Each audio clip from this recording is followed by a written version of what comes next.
오늘은 세상을 이기는 믿음과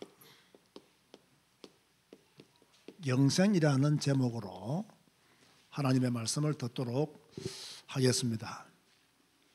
지난주에 요한 1서 4장을 배웠죠. 요한 1서 4장을 복습을 하면 첫 번째로 요한 1서에서 무엇을 말씀했느냐? 적 그리스도가 있다. 이 적 그리스도가 어디에 있다고 했나요?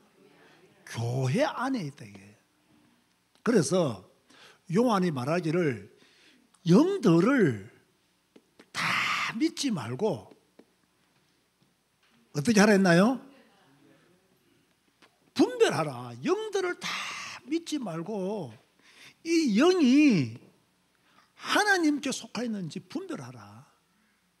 이 영이 성경이 말하는 그런 하나님의 은혜의 영인지를 분별해라 라고 우리에게 말씀하고 있는 거예요. 이건요 우리가 해야 될 일이에요. 여러분들은 뭐 영적이다, 뭐 영적으로 어떻다 이런 거 다 믿지 말고 하나님께 속하였나 분별하도록 해야 된다. 그런가 하면 요한 1서 4장에서 무엇이라고 말했냐면요, 누가 하나님께 속한 자냐? 대답이 무엇이라고 했나요? 형제의 사랑을 실천하는 자가 하나님께 속한 자다 그랬어요. 제가 지난주에 이 형제 사랑에 대한 이야기를 예를 들었죠. 무엇을 의미하는 것이라고 말씀을 드렸습니다. 형제를 지키기 위해서 순교하는 것. 그래서 지난주 요한 1서 4장 설교 제목이 순교의 길 형제 사랑이라 제가 그렇게 붙였죠. 그래서 하나님께 속한 자는 형제를 사랑하는 실천할 수 있는 믿음을 가진 자가 형제를 사랑하는 것이다. 그러면 사랑의 권원은 누구시냐? 하나님이 사랑의 권원이시다. 하나님이 사랑의 권원이시다는 증거로 누구를 주셨다? 독생자를 주셨다. 고로 독생자의 은혜를 받은 성도들은 형제를 사랑하는 것이 뭐하다? 마땅하다. 아멘 하시기 바랍니다. 자, 우리 교회가요 이제 완전히 말씀 중심으로 거듭나야 됩니다. 이제 우리는 성경 읽고 성경 배우는 교회로서 완전히 정착을 했습니다. 이제 우리가 더욱더 저 자신도 그렇고 여러분도 그렇고 노력해야 될 것이 뭐냐면 하나님의 말씀이 나를 강타해서 내 삶을 말씀 속에 들어보내는 것, 내 삶이 말씀에 의해서 움직여지는 것, 이런 시간표들을 우리는 반드시 맞이해야 될 점입니다. 그런가 하면 요한은 그리스도가 우리를 위해서 목숨을 버리셨듯이 우리도 형제를 위하여 목숨을 버리는 것이 마땅하다. 그래서 사랑을 실천하는 자가 되어라 라고 그렇게 말씀을 하고 있는 곳이 바로 요한 1서 4장이었죠. 자, 그러면서 오늘은 우리가 요한 1서 5장을 배우게 됩니다. 그러면 요한 1서 5장은 어떻게 나눌 수가 있느냐? 1절에서 3절은요 누가 하나님께 속한 자냐? 하나님의 자녀냐? 누가, 이게 중요합니다. 누가 하나님의 자녀냐? 예수님의 영접하면 하나님의 자녀지 이런 수준이 아니라는 거예요. 그런가 하면 4절에서 12절은요 세상을 이기는 믿음은 무엇이냐? 그리고 영생이 무엇이냐? 이 비밀을 말씀하고 있고요. 그리고 13절에서 21절은 중보 기도에 대해서도 간단하게 소개를 하고 있습니다. 이것이 이제 요한 1서 5장이고요. 오늘 요한 1서 5장을 마치면 다음 주에는 요한 2서를 공부하게 됩니다. 오늘도 아주 중요한 내용이 딱 자리 잡고 있습니다. 여러분들 집중해서 들으시고 또 하나님의 말씀이 여러분의 심장을 뚫고 지나가게 되기를 주님 이름으로 축원드립니다. 자, 그러면서 요한은 무엇이라고 말씀을 하고 있느냐? 하나님의 계명에 대한, 다시 말해서요, 요한은 계속 우리에게 무엇을 말하고 있느냐? 계명에 순종하는 자가 되어라는 거예요. 자, 우리는 이제 성경을 많이 읽고 배웠기 때문에 하나님의 말씀을 압니다. 뭘 해야 됩니까? 순종히 따라가야 된다고요. 여러분이 뭐가 부족하냐? 답이 뭐라고요? 순종이 부족하다는 거예요. 빨리 여러분들이 보충해야 될 것이 무엇입니까? 순종을 빨리 보충해야 돼요. 하나님의 계명을 알았으니 이제는 순종하는 자가 되어야 되는데, 순종하는 자가 되면 형제를 사랑함으로 순종이 나타난다는 거예요. 형제를 사랑함으로 너희 순종이 나타나야 된다. 그러니까 내 혼자 예수 잘 믿고 내 혼자 은혜 받고 이게 아니라 내가 은혜 받고 하나님의 말씀에 그 계명에 순종하는 자가 되었다는 증거로 형제를 사랑하는, 다른 성도를 사랑하는 그런 모습으로 나타나야 됨을 지금 요한이 말하면서 첫 번째로 이렇게 말씀하고 있습니다. 누가 하나님께로부터 난 자냐? 누가 하나님께 났냐? 우리가 잘 아는 거죠. 예수가 그리스도이심을 믿는 자는 하나님께로 난 자다 이거예요. 자, 여러분 예수가 그리스도이심을 믿으시면 아멘 하시기 바랍니다. 예수가 그리스도이심을 믿지 아니하면 그 사람은 하나님께로 난 자가 아니라는 거예요. 하나님께 난 자라고 한다는 것은 예수님이 나의 그리스도이십니다. 이걸 고백하는 사람이 하나님께로부터 난 자라는 거예요. 자, 그러면서 또 누가 하나님의 자녀냐? 라고 했을 때 요한이 뭐라고 말하고 있냐면요, 하나님을 사랑하고 그 계명을 지키는 자가 하나님의 자녀라는 거예요. 우리는 자 요한복음 1장 12절을 가지고 우리는요, 영접하는 자고 그 이름을 믿는 자들에게는 하나님의 자녀가 되는 권세를 주셨다 라는 말씀을 딱 가지고 오늘 예수님이 영접하면 하나님의 자녀가 됩니다. 그 말씀도 성경적 근거가 없는 말씀은 아니죠. 그러나 아주 초보적인 수준에서의 말씀이고, 진짜로 그 사람이 예수 믿는 사람이냐, 진짜로 그 사람이 영접을 제대로 한 사람이냐, 진짜 하나님의 성령이 그 안에 내주하는 사람이냐를 무엇을 보고 안다? 그의 계명을 지키는 자라면 하나님의 자녀라는 거예요.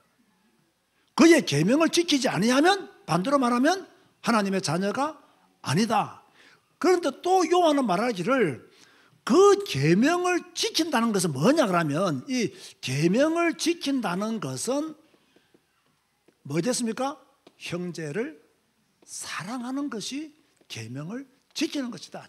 계속 지금요, 형제를 사랑할 것을 요한이 말을 하고 있는 거예요. 이렇게 본다면요, 요 사랑과 믿음은 조금 약간의 차이가 있어요. 사랑은 뭐냐면요, 사랑이 있으면 너는 실천할 수 있다는 거예요. 하나님을 사랑하면 너는 실천할 수 있다는 거예요. 하나님을 사랑하면 너는 그의 계명을 지킬 수 있다는 거예요. 그 믿음을 뭐냐면 요 사랑을 실천할 수 있는 기초가 된다는 거예요. 사랑을 실천할 수 있는 힘은 어디서 나오느냐? 믿음에서 나온다는 거예요. 믿음은 삶의 기초요, 사랑은 삶의 실천이다. 이해됩니까? 그래서 믿음이 있는 자는 사랑을 실천하는 자가 됨을 지금 요한이 요한일서 5장에서도 강조하고 있는 거예요. 자, 우리는 지금요 하나님의 말씀을 배우고 있는데요, 제가요 오늘 3절을 조금 설명하고 지나가야 될 것 같습니다. 오늘 요한일서 5장 3절에 보면 이렇게 말씀하고 있죠. 다 같이 한번 한 목소리로 읽어볼 거예요. 시작. 하나님을 사랑하는 것은 이것이니 우리가 그의 계명들을 지키는 것이라. 그의 계명들은 무거운 것이 아니로다. 자, 여기서 하나님을 사랑하는 것은 이것이니 우리가 그의 계명들을 지키는 것이라. 제가 조금 다 설명을 했죠. 그런데 그 뒤에 무슨 말씀이 나옵니까? 그의 계명들은 무거운 것이 아니로다. 솔직히 계명들은 무거운 것입니까? 무거운 것이 아닙니까?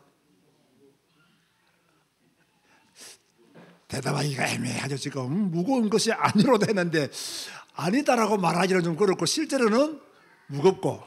자, 대부분의 사람들은요 하나님의 계명은 무거운 것이라고 생각을 합니다. 저도 그렇게 생각을 합니다. 그런데 문제는 뭐냐면요, 율법주의자들은 이 모세의 율법을 다 지켜야 구원받는다는 거예요. 그런데 여러분, 모세의 율법을 다 지킬 자가 있습니까 없습니까? 그러면 진짜 무거운 자가 되어버리는 거예요. 율법은 무거운 것이 되어버리는 거예요. 그래서 여러분, 사도행전 15장은 어떤 내용이 기록되어 있죠? 빨리 생각해 보세요. 사도행전 15장은 예루살렘 회의가 기록되어 있잖아요.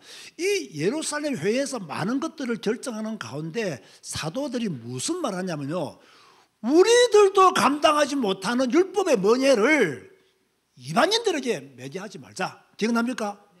바로 그런 말씀이에요. 우리도 지금 이 율법의 무거운 짐을 유대인인 우리들도 감당하지 못하는데 어떻게 이방인들이 이것을 감당할 수 있겠느냐. 그리고 감히 율법을 온전히 지킬 자가 누가 있느냐. 그러면 율법을 지키는 자가 없다는 말은 그 사람이 어디에 이른다는 말이에요? 사망에 이른다는 말이에요. 율법을 못 지켰기 때문에. 유대인들은 율법을 다 지켜야 구원을 받는다 했잖아요. 그런데 실제로 율법을 다 지켜주는 사람이 있느냐? 없다는 거예요. 그럼 모든 사람은 다 사망을 얻게 된다. 그래서 요한이 무엇이라고 말하냐면요, 예수님이 우리가 져야 할 율법의 무거운 짐을 다 지셨다 이거예요. 우리가 져야 할 율법의 모든 무거운 짐을 예수님이 지셨다. 그리고 예수님이 우리에게 새 계명을 주셨는데 그게 뭐라고요? 이웃을, 형제를 사랑하라. 그래서 이 계명들은 무거운 것이 아니다는 거예요. 모세의 율법이 무겁습니까? 형제 사랑이 무겁습니까? 모세의 율법이 훨씬 무겁잖아요. 그런데 이 율법을 예수님이 지셨다. 율법의 모든 무거운 짐을 지신 예수님이 우리에게 새 계명을 주셨다. 그 계명이 무엇이냐? 형제를 사랑하라. 이웃을 사랑하라. 모세의 율법을 지키는 것이 무거운 것이냐? 형제 사랑하는 것이 무거운 것이냐? 모세의 율법이 훨씬 더 무거운 것이다. 그래서 요한이 무엇이라 말했다고요? 이 계명들은 무거운 것이 아니로다. 이해되시면 아멘 하시기 바랍니다. 이해되시죠? 바로 이런 뜻에서 이 말씀이 증거되어졌다는 거예요. 자, 그런가 하면 이 요한은 그러면 세상을 이기는 믿음은 무엇이며 이 믿음의 대상은 누구시냐? 여기에 대해서도 4절에서 12절까지를 보면요 말씀하고 있어요. 무엇이 세상을 이기는 믿음이냐? 무엇이 세상을 이기는 믿음이냐? 라고 했을 때 여러분 4절 보세요. 4절 우리 하나님 말씀이니까 큰 소리를 합동합시다. 시작. 무릇 하나님께로부터 난 자마다 세상을 이기느니라. 세상을 이기는 승리는 이것이니 우리의 믿음이니라. 자, 여기서 세상을 이긴다는 말은 구체적으로 무엇일까요? 세상을 이긴다. 우리가 어떻게 세상을 이기죠? 쉽게 말해서요, 악한 세력을 이긴다는 말이에요. 악한 영들의 역사, 악한 세력들. 근데 우리가 어떻게 이기냐? 이미 예수님이 이겼다. 그렇다면 우리도 이길 수 있다. 아멘 하시기 바랍니다. 예수님이 악한 세력을 이기셨기 때문에 우리도 악한 세력을 이길 수 있다라고 말씀하는 거예요. 자, 질문할 테니까요 큰 소리 대답하세요. 저는 요즘 여러분이 뜨거워지기를 원하고 성경 읽자면 큰 소리 읽기를 원하고 찬송 부르자면 큰 소리를 찬송하기를 바랍니다. 요즘 제가 목이 굉장히 안 좋은 상태입니다.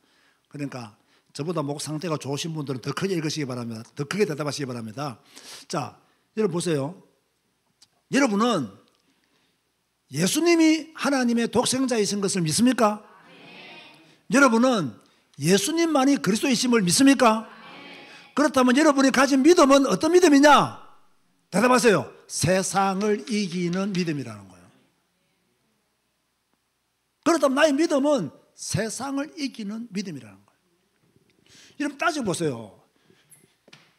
신자가 아니면요 세상을 이길 자가 없습니다. 무슨 말입니까? 신자가 아니면, 성도가 아니면 악한 세력을 이길 자가 없습니다. 5절 보세요. 큰 소리 읍시다. 시작. 예수께서 하나님의 아들이심을 믿는 자가 아니면 세상을 이기는 자가 누구냐? 무슨 말씀입니까? 성도가 아니면 세상을 이길 자가 없다는 말씀이에요. 여러분, 불신자가 죄악을 이기겠습니까? 여러분, 불신자가 악한 세력을 이기겠습니까? 더 큰 죄를 범합니다. 불신자가 사단의 권세를 이기겠습니까? 절대로 못 이깁니다. 오직 누가? 성도만이, 구원받은 하나님의 자녀들만이 악한 세력을 이길 수 있다는 거예요. 자, 그런데 문제는 우리 성도들이 이 악한 세력을 이기고 있느냐를 질문해 봐야 돼요. 나는 지금 이 악한 세력을 이기고 있는가? 나는 지금 이 악한 세력과 싸우고 있는가? 스스로에게 질문해 봐야 돼요. 나는 이기는 믿음을 가진 자인가? 날마다 패배하고 천부여 의지 없어서 그런 찬송 부르는 사람인가? 우리는 이긴 자로 우뚝 서야 될 줄로 믿습니다. 그러면서 요한은 왜 예수가 그리스도이신가를 증명했습니다. 6절 보세요. 큰 목소리로 다시 합독합니다. 시작. 이는 물과 피로 임하신 이시니 곧 예수 그리스도시라. 물로만 아니요 물과 피로 임하셨고 증언하는 이는 성령이시니 성령은 진리니라. 자, 여기서 물은 무엇을 말하겠습니까? 물은 무엇을 말할까요? 이거 주석을 안 보면 잘 몰라요. 뭘 말할까요? 뭐 알듯 예수님과 물과 예수님 생각나는 거 없습니까? 세례 요한에게 받은 세례를 말하는 거예요. 그럼 피는 뭐예요? 십자가에서 우리의 죄를 위해서 흘리신 보혈을 말하는 거예요. 그게 물과 피라고. 자, 그런데요, 요 세례와 그 십자가에서 흘리신 피는요, 약간의 의미가 있습니다. 예수님의 공생애가 무엇을 통해서 시작되어졌습니까? 세례를 받음으로 공생애가 시작되어졌습니다. 그럼 예수님의 공생애가 언제 마침을 당하게 됩니까? 십자가에서 못 박혀 돌아가심으로 마침을 당하게 되는 거죠. 그런데 이걸 누가 증언하고 있다고 요한이 말하고 있나요? 성령께서, 진리의 영이신 성령께서 그렇게 말씀하고 있다. 은혜가 되지 않습니까? 언제나 나 혼자만 은혜되고 여러분은 은혜가 안 되죠. 큰일 났습니다. 이거 안 됩니다. 빨리 여러분에게 이 말씀이 주는 힘, 말씀이 주는 은혜가 여러분에게 임해야 될 줄로 믿습니다. 그런데 무엇이라고 증언했느냐? 그것도 중요하잖아요. 11절에서 12절 보세요. 이것도 한번 소리 내어서 무엇이라고 증언했는지 11절과 12절 시작. 또 증거는 이것이니 하나님이 우리에게 영생을 주신 것과 이 생명이 그의 아들 안에 있는 그것이니라. 아들이 있는 자에게는 생명이 있고 하나님의 아들이 없는 자에게는 생명이 없느니라. 자, 제가 질문할 테니까요, 답해 보세요. 뭐 어려운 거 아닙니다. 하나님이 누구에게 영생을 주었습니까? 본문 말씀에 의하면 누구에게? 우리에게. 그러면 이 생명이 누구 안에 있습니까? 이 생명은 그의 아들 안에, 예수님 안에 있다. 그러면 예수 그리스도를 믿는 자는 뭐가 있다? 생명이 있다는 거예요. 예수님을 그리스도이심을 믿는다고 한 여러분들은 뭐가 있다? 생명이 있다. 그런데 하나님의 아들이 없는 자는 뭐가 없다? 이게 무슨 말입니까 이게? 신자에게만 하나님이 주신 참 생명이 있다는 거예요. 불신자에게는 이것이 없다는 이야기입니다. 지금 살아서 뭐 돌아다니지만, 그죠?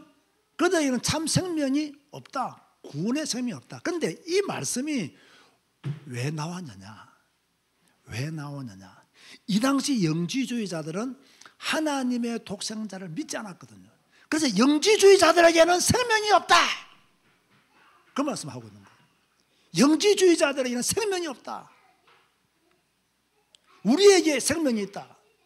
이 생명은 예수 그리스도 안에 있었던 생명인데 이 예수님을 그리스도로 믿는 자에게는 그 예수 안에 있는 그 생명이 있다.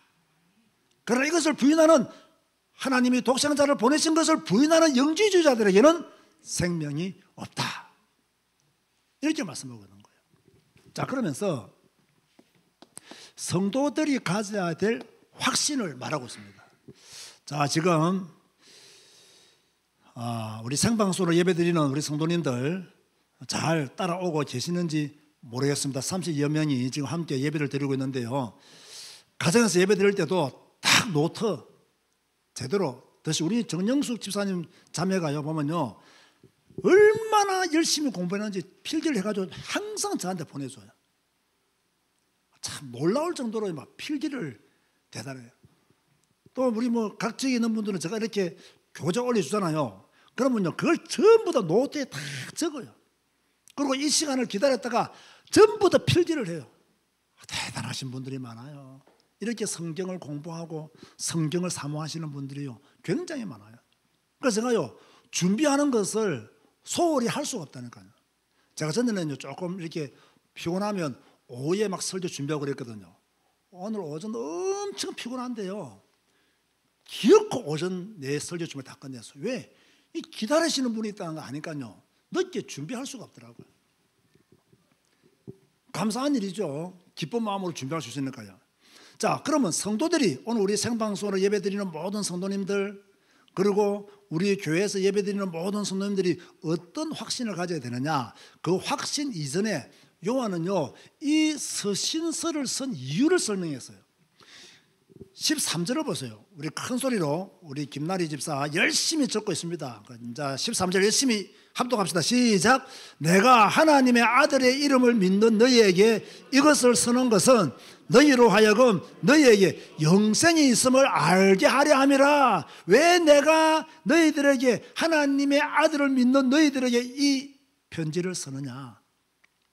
너희에게, 예수를 그리스도로 믿는 너희에게 생명이 있고 영생이 있음을 알게 하기 위해서. 어마어마한 믿음의 확신을요, 지금 요한이 그 당시에 핍박과 환난 중에 있는 성도들에게 심어준 거예요. 참 이거 어마어마한 메시지입니다. 우리가 지금 너무 편안한 시대에 예수님을 믿다 보니까 이게 확 와닿지 않는데요, 언제 죽을지 모르는 성도들에게는 이 말씀이 지금 우리가 듣는 이 정도의 어떤 메시지는 아니었을 것이다. 내일 내가 잡혀서 죽을 수도 있어요. 그런데 요한이 뭐라고 말하느냐? 너희에게 영생이 있다. 내일 죽더라도, 예수 믿고 내일 죽더라도 너희 속에 영생이 있다. 이걸 믿으면 순교의 길을 갈 수 있겠죠. 이걸 안 믿는다면 순교의 길을 못 가는 거예요. 그러면서 예수님을 믿는 성도들은 어떤 확신을 가져야 되느냐? 우리가, 여러분들이 가져야 할 확신이 뭐냐? 그게 바로 14절에 나와요. 함께 우리 큰 소리로 읽어봅시다. 시작. 그를 향하여 우리가 가진 바 담대함이 이것이니 그의 뜻대로 무엇을 구하면 들으심이라. 무슨 말입니까? 우리가 가져야 될 확신은 기도 응답의 확신이다. 기도하면 담대히, 생명을 가진 자, 영생을 얻은 자가 담대히 기도하면 조건은 뭡니까? 그의 뜻대로. 그래서 저는요, 요즘 무슨 생각을 많이 하냐면, 기도는 하나님의 뜻을 찾는 것이다. 이렇게 해주십시오, 저렇게 해주십시오, 이렇게 해주셔야 됩니다, 주여 하고 부르짖는 것이 아니라 하나님의 뜻을 찾는 것이다. 물론 우리가 그렇게 기도해야 될 때도 있겠지만, 여러분 개인이 조용히 기도할 때는요, 하나님의 뜻을 찾는 기도를 더 많이 해야 된다는 거예요. 저는요, 이 말씀이요, 그렇게 들려지더라고요. 그러면서 세 번째는요, 이 중보 기도에 대해서 말씀했어요. 자, 제가 이것은 시간이 너무 많이 지나기 때문에 간단하게 말씀을 드릴게요. 자, 우리들 주위에 범죄한 형제들이 있을까요, 없을까요?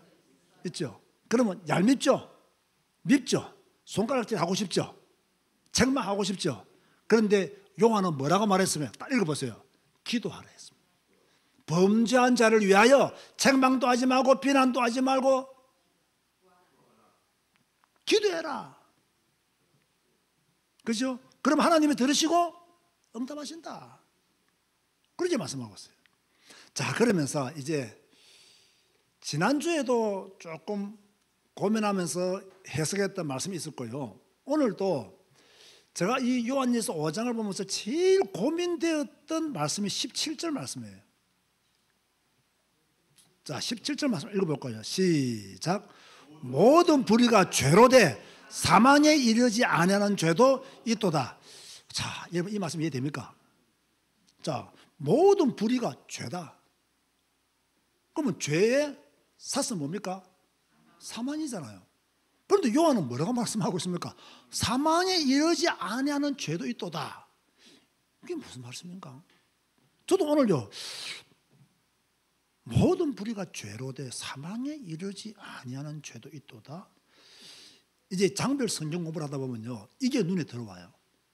그럼 막 읽고 나갈 때는 이게 눈에 잘 안 들어와요. 그런데 아니, 모든 죄는 사망에 이르는데 어떻게 사망에 이르지 않는 죄도 있지? 그럼 어떤 죄는 사망에 이르고 어떤 죄는 사망에 이르지 않는다는 말이냐?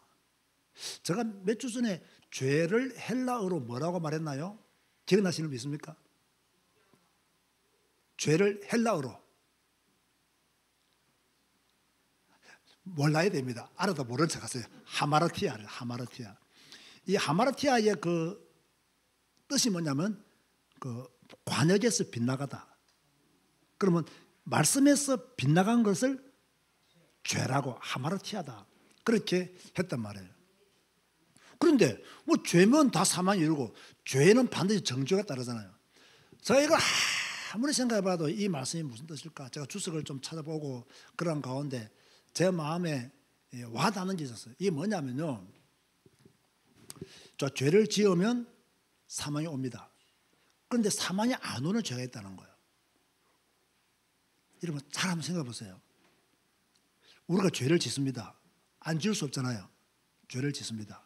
그럼 사망이 와요. 정죄가 온단 말이에요. 그런데 사망이 이르지 않는 길이 있어요. 그게 정답입니다. 우리가 우리의 죄를 주님 앞에 내려놓고 회개하면 그 죄는 사망에 이르지 않는다는 거예요. 그러나 회개하지 아니하면 그 죄는 정죄를 받는다는 말씀입니다. 뭐 죄 지었기 때문에 무조건 사망한다는 뜻이 아니고 정죄 받는다. 그러나 네가 죄를 지어서 정죄를 받아야 되는데 회개를 해서 하나님이 뭐 해주신다? 용서해 주신다는 거예요. 그게 바로 17절의 뜻입니다. 이해됩니까? 그럼 우리가 죄를 회개해야 됩니까? 회개하지 않아야 됩니까? 회개해야 됨을 요한이 지금 우리에게 말씀하고 있는 거예요. 지금 생방송으로 예배 드리시는 분들 이에 대해서는 1번 한번 적어보시기 바랍니다. 이게 지금 집중해서 못 들어버리면요, 이 말씀이 이해가 안 될 수가 있습니다. 집중해서 들어야 이해가 되는 거예요. 네, 많은 분들이 1번을 다시네요. 자, 그러면서 하나님은 다섯 번째로 뭐라 얘기했어? 하나님은 성도들을 지키신다, 그렇게 말씀하고 있어요. 아멘 하시기 바랍니다. 하나님은 여러분들을 지키시는 줄 믿으시기 바랍니다. 그리고 하나님을 아는 지각도 주셨다. 그래서 우리는 성경 읽고 성경 배우는 것을 멈추면 안 되는 거죠. 자, 오늘은 우리에게 주시는 메시지가 뭐냐? 메시지는 항상 뭐 이렇게 종합해서 말씀을 드리기 때문에 여러분에게 말씀을 드리면요, 우리가 하나님과의 관계도 아주 중요하지만 다른 성도와의 관계도 중요하다. 나는 하나님은 잘 믿을 거야. 나는 하나님에게만 잘 보일 거야. 이게 안 된다는 거예요. 언제나 신앙의 균형을 잘 맞추는, 그래야 규모 있는 성도가 되는 거예요. 어떤 면에서는요, 막 우리만 예수님 잘 믿고 이게 아니라 교회는 한국교회와 함께 가는 그 균형도 잘 맞출 수 있어야 된다는 거예요. 그래서 우리는 하나님과의 관계도 중요하지만 성도들과의 관계도 중요하다. 성도들을 섬기는 여러분 되시기를 바랍니다. 그런가 하면 아들이 있는 자에게는 뭐가 있다? 생명이 있다. 자, 우리에게는 생명이 있다. 그러나 하나님의 아들이 없는 자에게는 생명이 없다. 우리 모두는 예수 생명을 가진 자다. 그래서 우리가 이 생명을 가졌기 때문에 우리는 담대한 믿음을 가질 수 있다. 어떤 믿음이냐? 그의 뜻대로 구하면 무엇을 구하든지 받는다. 그런 믿음을 우리 모두는 가져야 된다. 여러분, 우리가 수요일 날 저녁 6시 반에 모여서 기도하잖아요. 저는요, 막 계속 성경 읽기 방송을 하고 뭐 정오 예배를 또 인도하고 막 계속 이렇게 보니까 와, 수요일 저녁에 6시 반에 와서 목소리를 내는 것이 좀 두렵더라고요. 목이 막 자꾸 잠기는 것 같고, 또 돌아가면 성경 읽기 방송을 인도해야 되고. 뭐 여러분은 그러진 않잖아요. 저보다는 목을 사용하는 데 있어서 조금은 자유롭잖아요. 그래서 여러분들이 더 뜨겁게 기도해 주시기 바랍니다. 더 뜨겁게 기도하라. 그죠? 더 간절히 기도하고 말씀 기도와 끝장 기도로 끝내라. 그런 믿음을요 진짜 가져야 됩니다. 이제 우리 성도들의 입이 열려야 됩니다. 할렐루야. 아멘 하시기 바랍니다. 뭐가 열려야 된다고요? 마음도 열려야 되지만 마음도 열리고 입도 열려야 돼요. 무슨 말이에요? 말씀을 들으면 아멘도 자주 하고 찬송도 크게 부르고 기도도 큰 소리로 하고 할렐루야. 이런 믿음을 가져야 된다. 뜨거운 교회를 만들기 위해서는 어쩔 수 없다. 성도들의 입이 열려야 돼요. 그죠? 제가 지혜 보고 전에요. 지혜야, 찬송 부를 때 우리 언택트 교회에서 올리는 그 찬송 중에 하나를 꼭 선택해서 불러라 이래 했더니 지혜가 순종을 잘하잖아요. 그러다 보니까 너무 찬송들이 어려워. 사실 나도 감당을 못하겠어 지금은. 그래서 안 되겠다 싶어서 제가 뭐 오늘 지시한다니 깜빡 잊어버렸는데 이제는 조금 우리가 많이 불렀던 찬송, 또 많이 잘 아는 찬송, 안 봐도 부를 수 있는 찬양, 좀 그런 것들을 좀 부르도록 준비하는 게 좋겠다라는 생각을 가지거든요. 그러면 이제 이번 주부터 만약 그렇게 부를 게 될지 안 될지는 모르겠지만 이제 아는 찬송이 나오면 더 큰 소리로 불러야 돼요? 안 불러야 돼요? 우리가 모를 때는 큰 소리로 부를 수 없었지만 아는 찬송이 나오면 입이, 마음이 더 크게 열려야 돼요. 큰 소리로 찬양하고 큰 소리로 기도하고. 저는 오늘 오면서 그런 기도했어요. 하나님, 올해는 참 우리가 뜨겁게 기도하고 뜨겁게 예수님 믿고 올 가을부터는 내년을 위해서 이제 내년부터 우리 교회가 정말 전도하는 교회를 거듭나기 위해서 준비해야 되겠다. 그래서 내년부터는 올 가을부터는 좀 전도 잘하는 목사님들 좀 아는 분 있으면 좀 초청해서 우리 교회에서 집회도 한번 하자. 부흥회도 한번 하고 뭐 수련회 가서 하려고 했더니 장소가 잘 안 되니까 교회에서 부흥회도 좀 하고 그런 기도를 하면서 왔거든요. 왜냐하면 우리가 이대로 주저앉을 수는 없다. 여러분 진짜요. 우리 교회 부흥을 위해 기도하시기 바랍니다. 저도 지금 교회 부흥을 두고 마음에 딱 심장에다가 뭔가 꼽아두고 기도합니다. 첫째로 정말 지금 한국교회 어려운 교회 많습니다. 어려운 교회를 도와줄 수 있는 교회 되었으면 좋겠다. 어려운 목회자들 도와줄 수 있는 교회 되었으면 좋겠다. 그리고 정말로 전도하고 캄보디아 선교할 수 있는 교회가 되었으면 좋겠다. 저는 딱 두 가지밖에 없습니다. 어려운 교회 도와줄 수 있는 교회, 그리고 캄보디아 선교할 수 있는 교회. 그 정도 감당할 수 있는 교회로 부흥할 수 있다면 하나님이 주신 최고의 축복이다. 저는 그걸 믿고 가고 싶은 거예요. 그런가 하면 하나님은 우리를 끝까지 보호하신다. 이런 믿음을 가져야 돼요. 그래서 우리는 한 가지만 조심하면 됩니다. 그 한 가지가 무엇이냐? 21절 말씀이에요. 자, 21절 말씀 큰 소리 읽어봅시다. 시작. 자녀들아, 너희 자신을 지켜 우상에 의해서 멀리하라. 아멘 하시기 바랍니다. 성경보다 세상 지식을 위에 둔다면 그것도 우상입니다. 성경보다 목사의 설교를 위에 둔다면 그것도 우상숭배입니다. 우리는 오직 성경, 오직 예수. 이 성경에 기록된 예수 그리스도의 복음을 전하는 교회, 또 성도들이 되어야 될 줄로 믿습니다. 이로써 오늘 요한 1서 5장까지 성경 공부를 마쳤습니다. 다음 주에는 요한 2서를 배우고 또 하나님의 말씀을 새기도록 하겠습니다. 기도하시겠습니다. 주님 감사합니다. 하나님과의 관계도 중요하지만 요한 1서를 통해서 성도와의 관계도 중요함을 우리에게 알려주었습니다. 하나님을 사랑하는 자는 형제를 사랑할 것을 말씀하고 있음을 우리가 들었습니다. 이 신앙의 균형을 잘 맞출 수 있도록 축복하여 주옵소서. 아들이 있는 자에게는 생명이 있고 하나님의 아들이 없는 자에게는 생명이 없되었습니다. 우리에게 아들이 있는 생명이 있사오니 이 생명 가지고 세상을 이기게 하여 주옵소서. 주여, 우리가 기도 응답의 확신을 가지고 부르짖게 하여 주시고 뜨겁게 기도하고 간절히 기도하고 말씀 기도와 끝장 기도로 하나님의 응답 받게 하여 주옵소서. 하나님은 우리를 지키시고 보호하실 줄로 믿습니다. 끝까지 우리를 지키시고 보호하시는 하나님을 믿고 하나님과 함께 걸어가게 하여 주시고 이 땅에 사는 날 동안 우상 숭배하지 아니하도록 축복하여 주옵소서. 예수님의 이름으로 기도드리옵나이다. 아멘.